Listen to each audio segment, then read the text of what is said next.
Hi, I'm Brad Fenson with Harvest Your Own, and we're going to be back at the Taber Pheasant Festival in October cooking one of the all-time favorites, Smoked Pheasant Wontons.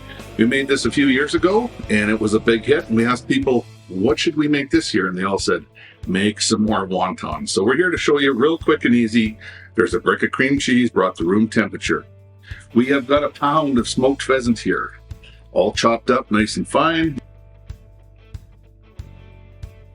Lots of flavor in the bird already because we brined it. Now you can use a spoon or a fork to try to draw all these ingredients together, but I found over the years the best way to do it is by hand. The cream cheese at room temperature will blend extremely easy, and you just got to keep turning it over and twisting the ingredients, and they'll blend together really well. It smells wonderful. That smoked pheasant comes through so nicely. And whenever you're dealing with a meat like pheasant, you want to embrace it. That's what you want to taste. You want to find ingredients that can make it stand up, but accent it or bring it out even better. And these wontons are a real winner. Easy to make, and you can make up high alone. There's our ingredients. You can see there's pheasant throughout, there's cilantro throughout. Of course, you can put in other things like chives or whatever else you wanted in here. Here's the wonton wrappers. You can get these at your grocery store or often in the produce section. Sometimes you'll actually find them in the frozen section. They'll freeze them.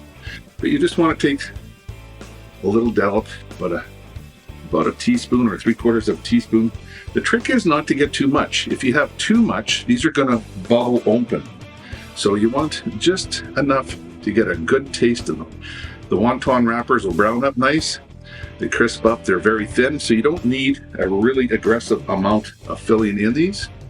Usually, once I start making them, people can't wait to have them. We just get right to her. So there we have 12 of them on the table. And I'm just going to take this egg wash and go two sides. 1, 2. And when you do that, you just want to fold these over, push the air out on both sides, push down. And there we have them. Wontons, and we got the oil hot. Let's put some in and have a look. All right, we got hot oil. You can always use a thermometer to check it. You don't want it to get too hot. These cook very quickly, so when you put them in, they're gonna sizzle, they're gonna pop. You can see that they sometimes curl up on the edges, some of them will stay straight, but they cook up very quickly. You don't want to leave them in to get too dark, so watch how many you put in the pan so that you can manage it. I can see the first one that we did is already getting brown, so we're going to turn it over. Look at those. Quick and easy. There's our first batch of wontons. If you get our pheasant hunting this year, try making some smoked pheasant wontons as a treat and a reward for being successful in the field.